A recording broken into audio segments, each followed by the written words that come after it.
بسم اللہ الرحمن الرحیم۔ حضرت ابو ابس رضی اللہ تعالی عنہ بن جبر کی ایمان افروز اور قربانیوں سے بھری داستان۔ حضرت ابو ابس رضی اللہ تعالی عنہ بن جبر انصاری کا شمار ان صحابہ کرام میں ہوتا ہے جو ابتدائی دور میں اسلام قبول کر کے نبی کریم صلی اللہ علیہ وآلہ وسلم کے قربت اور دین کی خدمت کا شرف حاصل کرنے والے خوش نصیب افراد میں شامل تھے۔ آپ کا تعلق قبیلہ خضر سے تھا اور آپ مدینہ کے رہنے والے تھے۔ آپ کی زندگی ایمان، تقوی، صبر اور دین اسلام کے لیے قربانی کی حیرت انگیز داستانوں سے بھری ہوئی ہے۔ قبول اسلام، بیعت عقبہ کا عہد۔ حضرت ابو ابس ان خوش نصیب افراد میں شامل تھے جنہوں نے بیعت عقبہ میں نبی کریم صلی اللہ علیہ وآلہ وسلم کے ہاتھ پر اسلام قبول کیا۔ یہ وہ وقت تھا جب اسلام کے خلاف کفر اور شرک کی طاقتیں متحد تھیں اور مدینہ میں بھی اسلام کے ماننے والوں کو سخت مخالفت کا سامنا تھا۔ بیعت عقبہ کے دوران مدینہ کے مسلمانوں نے نبی کریم صلی اللہ علیہ وآلہ وسلم سے وعدہ کیا تھا کہ وہ دین اسلام کے لیے اپنی جان، مال اور عزت سب قربان کر دیں گے۔ حضرت ابو عبس نے بھی اس عہد کو پورا کرنے کے لیے اپنی زندگی وقف کر دی۔ مدینہ میں دعوت اسلام کی جدوجہد۔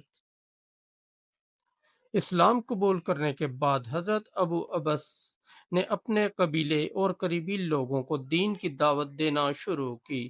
آپ کا کردار اتنا عمدہ اور پاکیزہ تھا کہ آپ کے ذریعے کئی افراد نے اسلام قبول کیا۔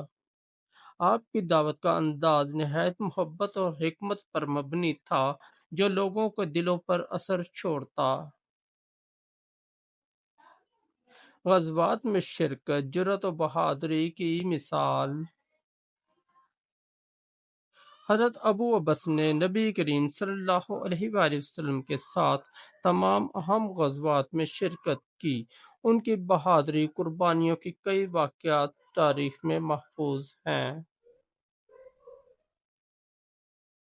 غزوہ بدر۔ غزوہ بدر میں حضرت ابو عبس رضی اللہ تعالی عنہ شامل تھے جو اسلام اور کفر کے درمیان پہلا بڑا معرکہ تھا۔ مسلمانوں کی تعداد کم اور وسائل محدود تھے لیکن ان کے ایمان اور یقین کی طاقت بے مثال تھی۔ حضرت ابو عبس نے اس جنگ میں بے مثال شجاعت کا مظاہرہ کیا اور اسلام کی فتح میں اہم کردار ادا کیا۔ غزوہ احد۔ غزوہ احد میں جب مسلمانوں کو ابتدائی فتح کے بعد کافروں کا دوبارہ حملہ سہنا پڑا، حضرت ابو عبس میدان جنگ میں ثابت قدم رہے۔ آپ نبی کریم صلی اللہ علیہ وآلہ وسلم کے قریب رہ کر ان کی حفاظت کرتے رہے اور اپنے ساتھیوں کو ثابت قدم رہنے کی تلقین کرتے رہے۔ غزوہ خندق۔ غزوہ خندق میں بھی حضرت ابو عبس نے اپنی جرأت اور ایمان کا ثبوت دیا۔ یہ جنگ مدینہ کی حفاظت کے لیے نہایت اہم تھی۔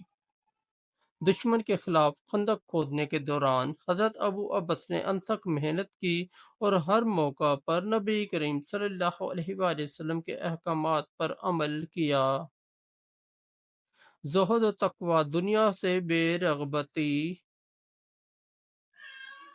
حضرت ابو عبس کی زندگی کا ہر پہلو دین کی خدمت اور اللہ کی رضا کے حصول کے لیے وقف تھا۔ آپ نے کبھی دنیاوی مال و دولت کی خواہش نہیں کی۔ آپ سادہ زندگی بسر کرتے تھے اور زیادہ تر وقت عبادت، ذکر الہی اور قرآن کی تلاوت میں گزارتے تھے۔ آپ کا طرز زندگی نبی کریم صلی اللہ علیہ وآلہ وسلم کے اس فرمان کی عملی تصویر تھا کہ دنیا میں ایسے رہو جیسے مسافر ہوں۔